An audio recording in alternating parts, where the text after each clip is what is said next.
All right, guys, it's Easter. Woo! Yeah, we are here to do one thing and one thing only today, and that is to make much of Jesus, to celebrate Jesus. It is what we do every Sunday as a church. We are a church that is very much about Jesus. We forget a lot of the other stuff that we can get us distracted. It's about Jesus here, so we do that every week. But man, Easter Sunday, it is the Sunday where it just brings it all into focus. And traditionally, I don't know if you can tell, we don't exactly do a lot of traditional things, but traditionally Christians have greeted each other with a greeting on Easter. Throughout church history, there's this call and response greeting where one person says, "He is risen," and the other person says, "He is risen indeed." So we're gonna practice that this morning. You guys ready? You should be more awake than the first service, and they did pretty good. So you ready? He is risen. He is risen indeed. Okay. Be angry about? No, I'm just kidding. No, that's great. That's great. Hey, he is risen indeed.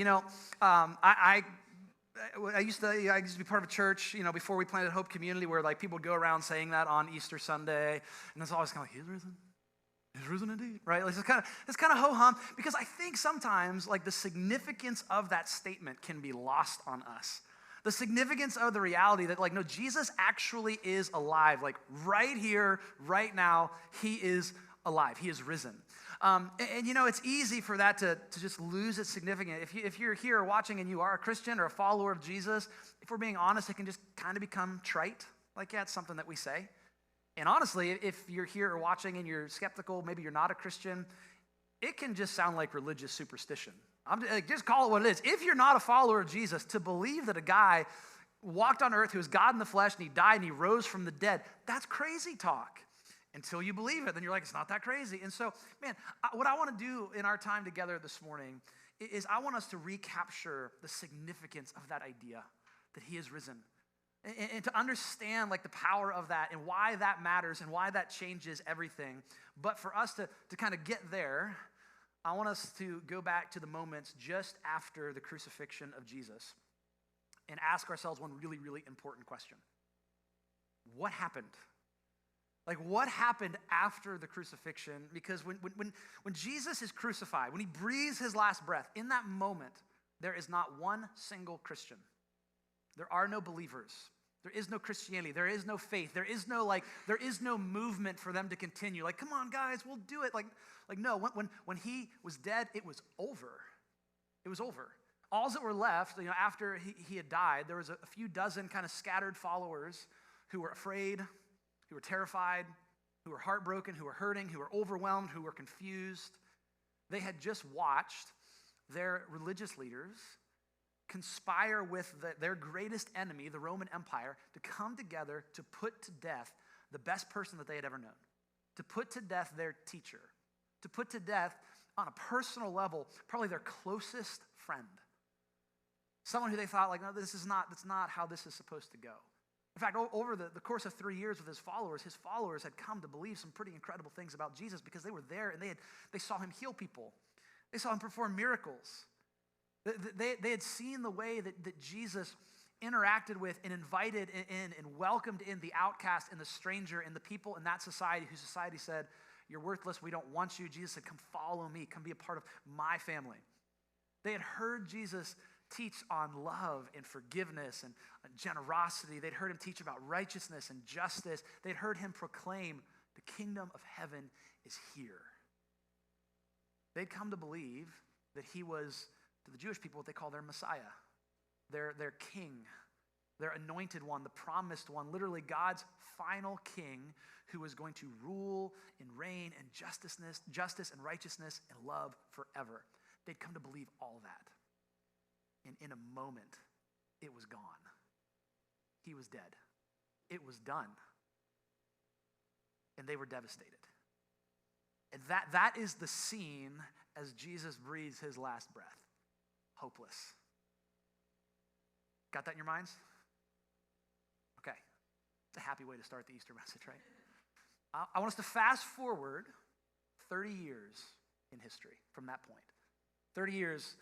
The year is 64 AD, and we're going to leave the kind of backwater of Judea, and we're going to head to what is the center of the known world at the time. Like we're going to go to the capital city of the empire. We're going to the city of Rome, 64 AD. There's an emperor at the time. His name is Nero. Maybe you've heard of Nero. Bit of a crazy man, okay? Like he was very brutal, allegedly, and with kind of good evidence, he's had murdered several of his family members.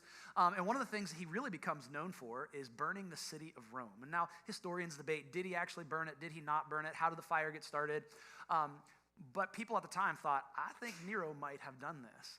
This massive fire breaks out in 64 AD where like 2/3 of the city is burned. Just massive devastation. The fire burns for 6 days, and people are starting to whisper, I think Nero did that to like clear space for his new palace or whatever. And Nero needs a fall guy. And the Roman senator and historian Tacitus tells us of the fall guy that he picks. So Tacitus says this in his Annals. Consequently, that's the wrong part. Hold on. Go. This is real, y'all. There it is. Consequently, to get rid of the report, Nero fastened the guilt and inflicted the most exquisite tortures on a class hated for their abominations, called Christians by the populace. Christus, from whom the name had its origin, suffered the extreme penalty during the reign of Tiberius at the hands of one of our procreators, Pontius Pilatus, in a most, and I love, this is Tacitus's description of Christianity and Christian faith, a most mischievous superstition. I don't know if Tacitus had a mustache, but if he did, he's like twirling it there, right? Like it's the most mischievous superstition broke out. This was Tacitus's description of Christianity. It's a mischievous superstition. It's mischievous. It's kind of it's bad. It's a little evil. It's a little, ooh, what's going on there? And it's a superstition. It's crazy. It's crazy. This is Tacitus writing in like the early first century, or excuse me, early second century, end of the first century, into the second century, early 100s. And he's saying about Christianity what a lot of people think about it today. It's a mischievous superstition. It's kind of crazy.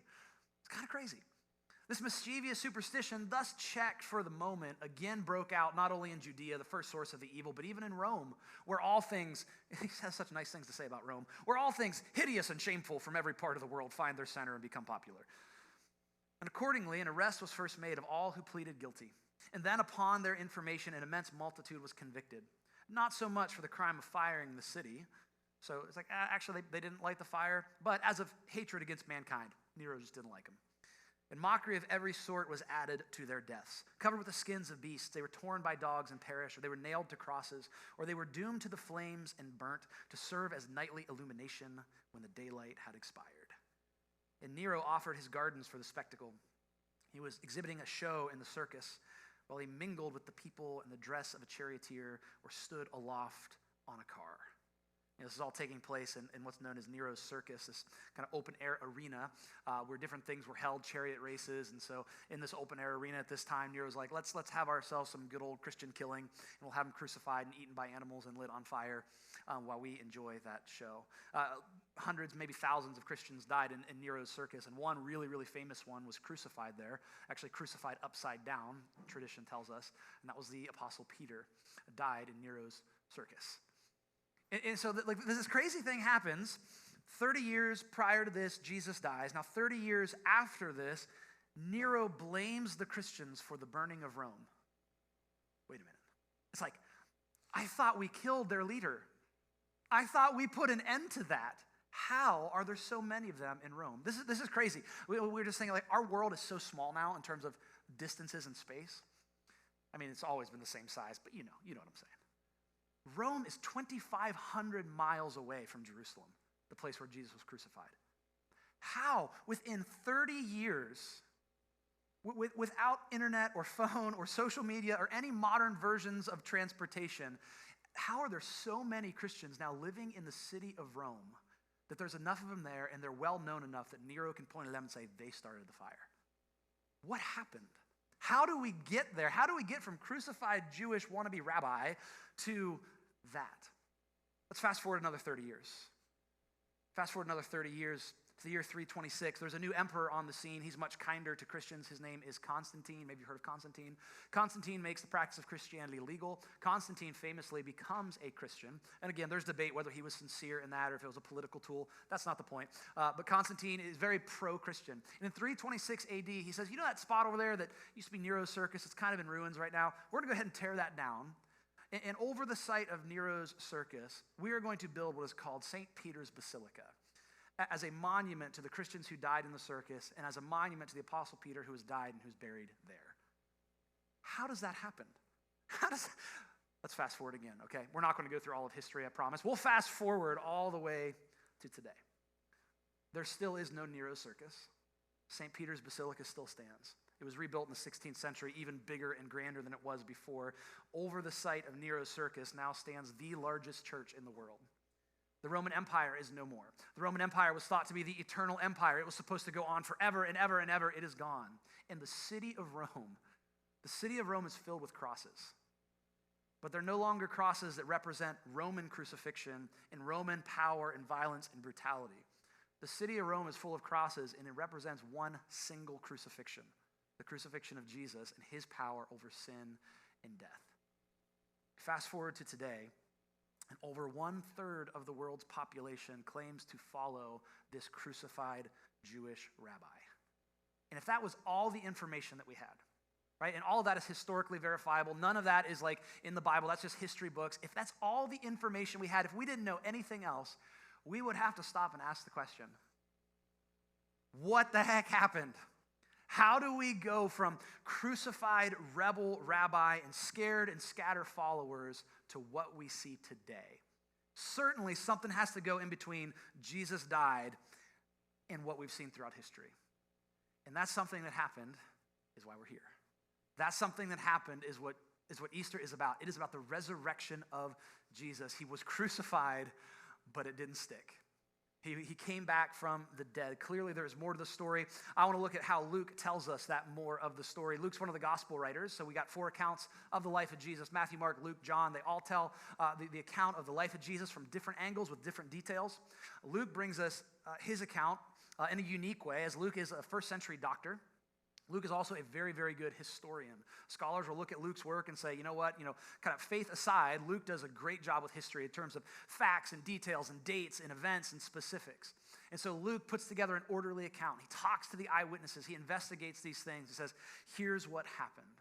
When it comes to the events after the death of Jesus, Luke says, this is what happens. But on the first day of the week,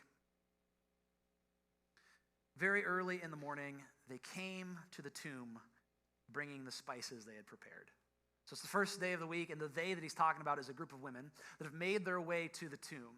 And I love the detail. He says it's very early in the morning on the first day of the week. So the first day of the week is Sunday. This is why Christians traditionally have gathered on Sunday to celebrate Jesus, because it's the day of his resurrection. By the way, I don't know how old I was until I realized that Sunday is not technically the weekend. Anybody else? Was this just me? As a kid, I was like, Sunday's on the weekend. Why is it on the front of the calendar? It never made sense until a year or two ago, probably longer than that. But it's like, oh, Sunday's the first day of the week. So it's early Sunday morning. And Luke gives us this detail of it being very early. Literally, it's the deep dawn or the extreme dawn of the morning. The sun is maybe just barely starting to come up, where you're just barely able to see. It would have been the final watch of the night, somewhere between 3 and 6 a.m. And this is the first opportunity that the women would have to go to the tomb. Jesus is crucified on Friday. The Jewish day starts at sundown, and so Friday night, it's now into what's the Sabbath. So from Friday night to Saturday night is Sabbath. So Jesus is crucified on Friday. They hurriedly put him into the tomb before the Sabbath begins. And then for the rest of that day, for all of Saturday, the Jewish people have to rest. And can you imagine, being this group of women, being the rest of the disciples, after everything that had happened, you watch this mob come after Jesus, you watch him crucified, then you see him put him in the tomb, and then you can't do anything except sit and think about it for a day. Like the women, they want to go, they want to pay the respects, they want to give him a proper burial, but they can't, and they just sit there all day long during the Sabbath, just thinking about their friend, thinking about what had happened, reflecting on the past 3 years, realizing that it's completely over. And then it's nighttime on Saturday night, and it would have been dark and dangerous to go. So as soon as they have an opportunity early in the morning, I would imagine it was a night without much sleep, they get up and they head to the tomb. And they go to the tomb with a purpose. And these are the things that sometimes we kind of read past. It's like, what's their purpose in going? They went and they brought spices. The reason that they brought spices is because what they went expecting to find. None of the women expected to find a resurrected Jesus. The morning of the first resurrection, they're not like, this is great, we're gonna go find Jesus, we're gonna kick it because he's alive. No, they're going with spices because they're expecting to find a dead and decaying body. They're expecting to find Jesus dead as he was crucified and buried, very quickly put into the tomb on Friday night because it was about to be Sabbath and they couldn't work, so they rushed kind of the burial. And so these women are going at the first opportunity they have to go like, hey, we are going to give Jesus a proper burial. We're going to pay our respects. We're going to do this the right way. They show up expecting to find Jesus dead in the tomb in a very real way. The women at the tomb are the first skeptics to be convinced of the resurrection of Jesus. They're the first ones to go, I don't think this is true, and now I do. That skepticism is actually a good thing, it's a beautiful thing, and it's a part of Christian faith. Working through those things, finding out what we believe and what is actually true. It's okay to be skeptical. We talk about this as a church quite often, and I always want to mention it when I can, is that faith is not blind belief. Faith is not just saying, I just believe it regardless of anything else. No, faith is saying, you know what, I trust in Jesus based on what I do know, based on what I have seen, based on what has happened in history, based on the evidence Jesus is who he claims to be. That's faith. It's not blind belief. It's okay to be skeptical. It's okay to ask questions. These women are going, they're skeptics. This beautiful thing about Christian faith is that everybody who's a Christian now was a skeptic until they weren't. Right? All of us, it's like, hey, until there was a time when I didn't believe that Jesus was who he claimed to be, and now I do. There have been incredible stories throughout history of some of the most brilliant minds in history who have started off as atheists and agnostic and be like, I'm going to research this, I'm going to put an end to this, and they go, oh, shoot, I think it's true. And they begin following Jesus. That's the journey of these women on that morning. They're coming with spices to prepare the body. And they show up there at the tomb, and they find that the stone had been rolled away. And they went in, but they did not find the body of the Lord Jesus. This detail is one of the most important ones in this text. That they don't find the body, the physical body of Jesus, because as crazy as it sounds, this is what we believe. This is what we believe resurrection is. It is physical resurrection. When we say Jesus rose from the dead, we're not saying metaphorically he rose from the dead. We're not saying like spiritually. It's not like he was a phoenix rising from the ashes. No, like we think he actually rose from the dead. Physical resurrection, bodily resurrection. And here's why this is so huge. Because Christianity, the Christian faith, it is not about ideas and principles and philosophies. It's not about belief. It's not about morals and these different things. It is about a person. It is centered around the person of Jesus. And if that person is dead, if his body is in a tomb, Christianity is dead with him. It is the only thing that the foundation of faith is built on, is the resurrection, the death and then resurrection of Jesus. When Jesus shows up and he's doing his ministry and he's teaching and he's healing people, all of his teaching revolved around him personally, about who he was. He never invited us to simply follow his teaching or believe in his instructions. He said, no, follow me, believe in me. And when he died, that ended. That the body of Jesus was not there. They did not find the body, and no one ever has. This is massive in the first century.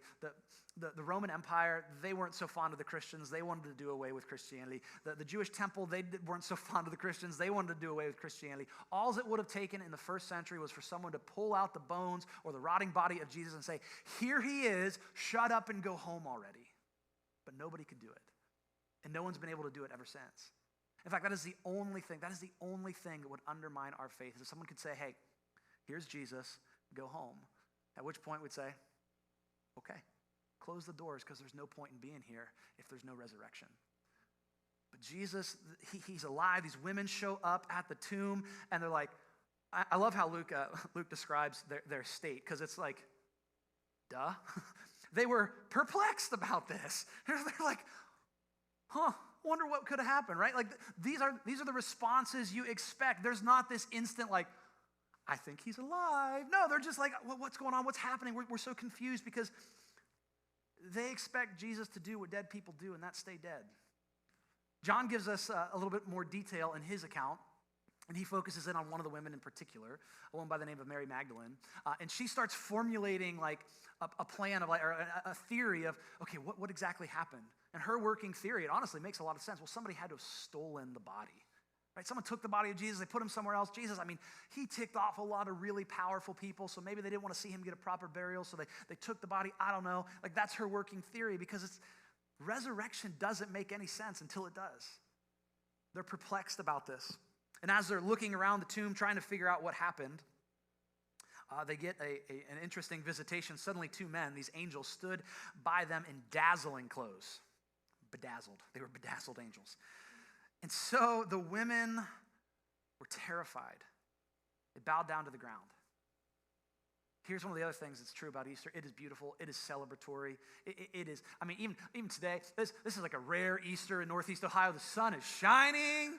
And it's just like, it just feels good. And we're happy. And we absolutely should be. But sometimes we get so happy at Easter that we forget that the context and the setting for Easter was terror. It was fear. It was confusion. It was pain. Again, these women and the greater group of disciples, the larger group of them, they saw Jesus just arrested, lied about, spit upon, beaten, crucified. And by default of them being his followers, there would have been a target on their backs as well. And so after the crucifixion, the disciples, they kind of go into hiding. There's so much fear and uncertainty. And then these women, they show up, and you know, it's dark. It's barely getting light. And so there's probably some fear around that. And then they hear a noise and see something while they're in a tomb, okay? I don't care who you are. I don't even like walking through the cemetery at night. It's like, I don't want to be here. There have been times, I haven't in a long time, I'll admit this, when I would run. Again, it's been a long time. And I'll run around, like I would go at night and I would go up the road here, and sometimes I'd cut through the cemetery and I would run faster in the cemetery, okay? Because that was motivation, right? But it's like, these angels show up and they're just like terrified. Before resurrection becomes real for them, it's nothing but fear. It's nothing but hopelessness and confusion of what is going on. What is this possibly going to look like? Resurrection calms our fears. Resurrection brings peace. Because resurrection comes along and it stares at the worst thing that could happen to humans. The most permanent thing that can happen to humans. The thing that throughout all of human history, different civilizations and people have been trying to find a solution to this, and we've been fighting for this, and we've been looking for this, and that is, what do we do about the death problem? It's the most fearful and permanent thing that happens to us as humans. Resurrection comes along and says, that's now off the table for you. You have nothing to be afraid of, because the worst thing that can happen, the most permanent thing that can happen, has been defeated. Death may be a part of your story, but it does not have to be the end of your story. It's so beautiful the way that Luke actually talks about resurrection in this chapter. Towards the end of chapter 24 of Luke, we're not going to get there this morning, but the first time that Jesus shows up in the midst of his disciples as they're gathered together, the first words out of his mouth of the resurrected Jesus in Luke's gospel, peace be with you. You guys, I know you're terrified. You don't have to be anymore. I know you're scared. You don't have to be anymore. I know you are hurting. You don't have to anymore. I know you are suffering. You don't have to anymore. Peace be with you. I'm alive. It's going to be okay. Resurrection brings hope and brings freedom. It brings joy. It brings peace into our lives in a way that nothing else can. That's the truth that's about to confront these women at the tomb. Now these men, these angels that look like men, they're going to speak, and they're going to give probably the best one-liner in the New Testament. As they say, why are you looking for the living among the dead? Mic drop, right? Like, you don't need to say anything else. You're like, hey, you ladies, you know where you are, right? Yeah, we're at a tomb. You know what you find at tombs, right? Yeah, dead people at tombs. You're in the wrong place. Okay, you've got the wrong address. Jesus is not here. Dead people are here, but Jesus is not a dead people. He's not a dead person anymore. He is alive. He's not here. Why do you look for the living among the dead? And here's our phrase. He is not here. He is risen. He is risen. See, in this moment, I can just imagine, like, as this is starting to process and click in their brains, as they're starting to think about this, and like, oh my gosh, can it be true? We're going to see in a moment, they start like thinking back on everything that Jesus had said and done. As this begins to settle in on them, a new reality breaks into existence. Resurrection, if resurrection happened, it broke open a new reality. And not just for you personally and me personally, although that part is true. Like there is a new reality for you because of resurrection, for me because of resurrection, but it's bigger than that. It's not just a personal and individual thing, that when Jesus rose from the dead, the renewal and regeneration and restoration of all things began. The earth, the cosmos, the universe itself is being redeemed and restored. All things are being made new. There is new creation breaking in. As Paul said in his communion devotion, it's not just that we go to heaven when we die. Jesus came to bring heaven crashing into our current reality. That someday where this story is going is not disembodied us floating in the clouds. It is new creation, physical existence, us living in a physical creation that is beautiful, that is without sin, without shame, without any of that. And this is the moment that happens. It starts unwinding. There's a restoration that begins to take place. The author, C.S. Lewis, puts it so beautifully and brilliantly in the Chronicles of Narnia, in The Lion, the Witch, and the Wardrobe. If you've read the book or watched the movie, there's this moment, there's this scene where the White Witch has murdered the great lion, Aslan, who's like the Christ character in Narnia. All right, so what I was saying, C.S. Lewis, right? He comes along and there's this scene where Aslan dies and we're hopeless and it's like everyone is heartbroken. And Lucy and Susan, they start to walk away. They've been at the stone table and they finally go to walk away from the table. And as they're walking away, they feel this earthquake and they hear this rumbling and this crack and they turn around and stone table is broken and there stands Aslan. And this is what he says. He says, when a willing victim who had committed no treachery was killed in a traitor's stead, the table would crack and death itself would start working backwards. Death itself would start working backwards. The resurrection of Jesus, that's Aslan in a fictional world. The resurrection of Jesus is that in the real world. Death itself starts working backwards. That it is not the final end. And it's not just we go to heaven when we die, but all things are being remade and renewed. This is that moment. This was the moment that was the death of death. This is the moment that the great reversal was underway. He is risen. The angels continue to speak and say, remember how he spoke to you when he was still in Galilee, saying, it's necessary that the Son of Man be betrayed into the hands of sinful men, be crucified and rise on the third day. And then they remembered his words. And so Jesus had often spoke about his death and his resurrection, right? Sometimes he'd be very direct and talk about it. Other times he was a little cryptic about it. But over and over he had said, this is going to happen. This is going to happen. I'm going to die. I'm going to be betrayed. I'm going to be crucified. I'm going to rise from the dead. But it's not until after the resurrection that any of that makes sense to his disciples. This is a snapshot of the Christian faith. It does not make any sense without the resurrection.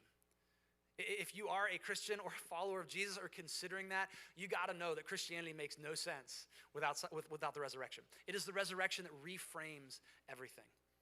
Like, it doesn't make any sense. It doesn't work. Like, having the hope that we have to say, as dark as the world is and as messed up as things are and as much pain as we experience sometimes, to still go, there is hope, that makes no sense if all there is this life. It makes no sense without the resurrection. That living this way and loving people and forgiving people who hate us, people who betray us, to say, you know what, you are loved and you are forgiven, that does not make any sense without the death and resurrection of Jesus. Following in the Jesus way where he invites you and me, says, I want you to come follow me, but you got to know if you're going to follow me, you're going to have to pick up your cross and you're going to have to die to yourself. You're going to have to die to what you want and what you think is best. You're going to have to, no longer is your world going to be able to revolve around you and what you want. You're going to have to pick up your cross and die. That does not make sense unless Jesus took up his cross, died, and then rose. Because if he's calling us, I got to get on my cross, but like his cross led to life, then I know when I die to things so I can live for Christ, there's going to be greater life in me as well. Like the resurrection makes this whole thing make sense. This begins to kind of settle in on them. In the moment that it settles in on them, what they were doing completely changes. Right? Because there's a direction that we're going. There's something that we're doing before we know Jesus. But once it's like, oh, I know him now, everything changes. And we get a snapshot of that. They're there to pay respects, right? To bring the spices, to prepare Jesus' body. And then when resurrection becomes a reality, they're like, nope. And they go running back to the rest of the disciples. Returning from the tomb, they reported all of these things to the 11 and to the rest. Mary Magdalene, Joanna, Mary the mother of James, and the other women with them were telling the apostles these things. But these words seemed like nonsense to them, and they did not believe the women. Again, this is kind of another one of those like, well, yeah, duh moments. Of course these words seem like nonsense. I mean, put yourself there. I'd imagine that the women come running back from the tomb. They're probably out of breath trying to explain this. I'm like, you got, where's the tomb? And the stone and the angels, he's risen. And you're like, what? Like, slow down, right? This is crazy talk. In the word, I love this. I love these details, man. The word that Luke uses for nonsense, crazy talk, is actually a medical term. It's medical language used to talk about the wild talk of delirium. This is the only place in the New Testament where that word is used. And I'm like, of course it's a medical term because Luke's a doctor. And Luke's like, I'm trying to tell you, like, what the best way to describe how these women sounded to the disciples. It's like a person was delirious. It's like, you ever see the videos where people have their wisdom teeth taken out? And they film them afterwards, and they are high as a kite, okay? And they're telling you these stories, and you're laughing. It's like, that's what the women sounded like to us. They just seemed like they were crazy because dead people stay dead. And also, not just the story, but the fact that they were women took away from their credibility. In that culture at that time, the testimony of women was not considered to be reliable. You just kind of automatically go, whatever. You're not smart enough. You don't know these things. We don't have to believe you. Which again, it's just this beautiful thing of all the gospel accounts say the first people that saw the resurrection to proclaim the risen Jesus are these women. Gospel writers have no reason to include that detail. It does not make their case stronger in their own context. It makes it worse, but that's what happened. It seems like nonsense. They're all thinking these women are crazy, but one particular disciple thinks he's got to do something about it. Got to check it out. So Peter, however, got up and ran to the tomb. When he stooped to look in, he saw only the linen cloths. And so he went away amazed at what happened. Peter shows up and realizes the tomb is empty. And he doesn't just go, oh, okay. He doesn't go, oh, I believe this now. The women were right. Like it doesn't just elicit a response of intellectual belief.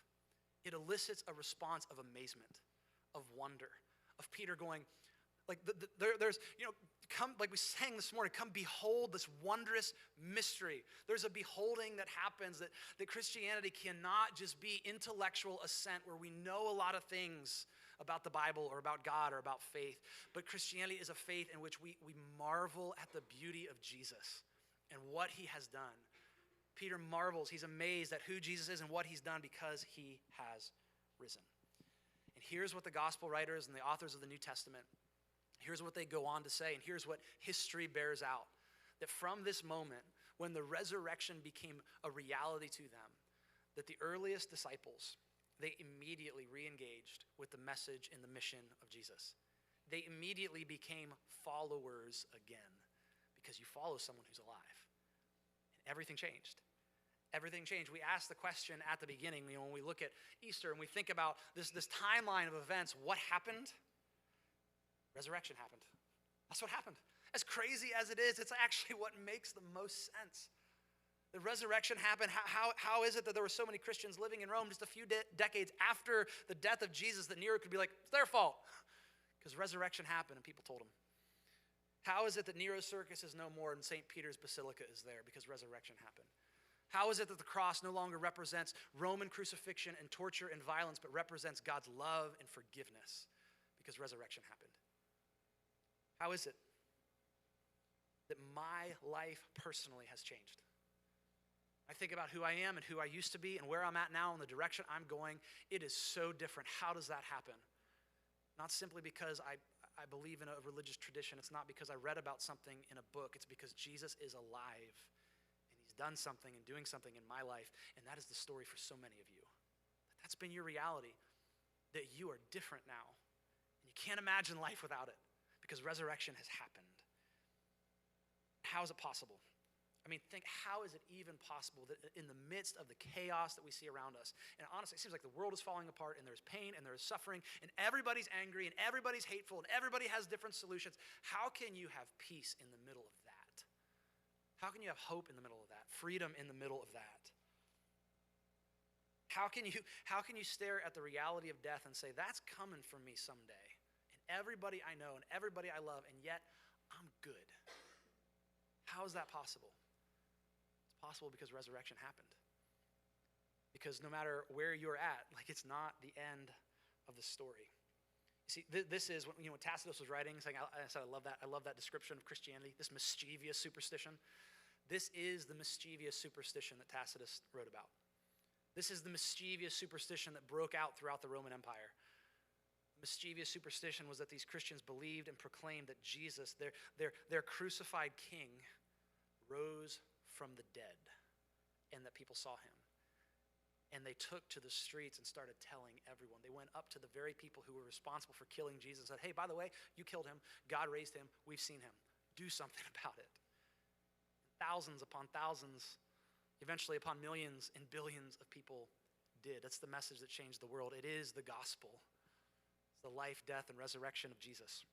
The Apostle Paul, writing to the church in Corinth in the 50s, early 50s, 20 years after the death of Jesus and his resurrection, quotes a creed that most scholars date to somewhere in the year 30 to 35 AD. So like immediately after the events of Jesus' life, death, and resurrection, the Christians proclaim this message. It's recorded for us in 1 Corinthians. Paul says that Christ, this is the Greek version of that word Messiah, it means king. That our king died for our sins. That as human beings, we are messed up. Man, there are moments when I, turn that corner into the bathroom in the morning and look at that guy, I'm like, he's got issues. All of us do.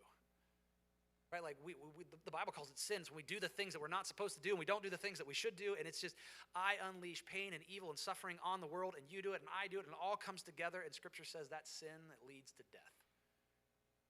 But Christ died for our sins. He died so that we did not have to. He was buried. That little detail that's like, guys, he was really dead. Like dead. He was raised on the third day, according to the Scriptures. The grave could not hold him, and he appeared. He appeared to a group of women early in the morning on the first day. Then he appeared to the disciples, and then he appeared to a larger group, and eventually he appeared to a few hundred people at the same time. And they went around proclaiming that message, and it made its way around the Roman Empire. And the world changed. My life changed, and so many of your lives have changed, and it has the power to change anybody's life. Those of you who are here, who are watching, those in our communities and our friends and our neighbors, our family, the resurrection, the life, death, and resurrection of Jesus has the power to change us. The beautiful thing is the simplicity of it. It's like, hey, just trust him. That's literally all we have to do. He died, he lived, he died, he rose, we trust. Paul in Romans, he's actually writing to Christians living in the city of Rome during the time of Nero. When everything's falling apart, when their lives are threatened, they know people who are thrown into prison. They're coming out of all these different religious backgrounds and pagan religions, and they're trying to figure out this whole Jesus thing. And Paul writes them and says, hey, here's what it's all about. That if you confess with your mouth that Jesus is Lord, that is, he is the King, and you believe in your heart that God raised him from the dead, you will be saved. Saved from your sin and your shame and your guilt, the effects of evil. You'll be saved from death. Yes, it will be a part of your story, but it's just a pit stop on the way. You'll be saved. You'll experience the abundant life that Jesus offers. And so let me just say, you're here, you're watching. If you are a Christian, you're a follower of Jesus, you guys, this is our hope. This is what we wake up to every day. This is what keeps us going. This is how we view work and how we view family and how we view our lives. And everything that we do, it is through a resurrection lens. That evil and sin and pain and death do not have the final word, as we sang about this morning, that Jesus knocked down the gates of hell with one breath. As soon as he took that first breath after his death, it was all different. That's our hope. That's our hope. There is an enemy and there is pain, there is suffering, but all of that stands defeated. It is on borrowed time. Resurrection is coming for all of us. That's our hope. And listen, if you're not a Christian or a follower of Jesus yet, that's your simple invitation. It's not crazy. It's not a high pressure thing. It's just you are invited to trust in the crucified and risen Jesus. To turn to him and say, you know what, I have sinned and I have messed up. Jesus, I need you to save me. And then to trust and to follow him as King, the one who loves you, the one who died for you, and the one who has defeated death. That is what we proclaim. Pray. God, we thank you so much for this amazing truth. As hard as it is to believe, sometimes it seems so too good to be true. It is true. It is the truest thing about this thing that we call life. It is the anchor of our lives. It is the thing that steadies us. It is the thing that we hope in. It is your life, death, and resurrection, Jesus. God, I pray that we would be resurrection people, that we would be people that we marvel at who you are. We marvel at your love. We marvel at your power. That the resurrection of Jesus would inform everything about us. That we would trust that the same Spirit that raised Christ from the dead is living in us. God, for those who are on the fence, considering Christianity, or maybe it got one foot out the door, through the power of your Spirit, would you reveal the beauty and the goodness and the truth of Jesus to them in this place? We pray all this in his name.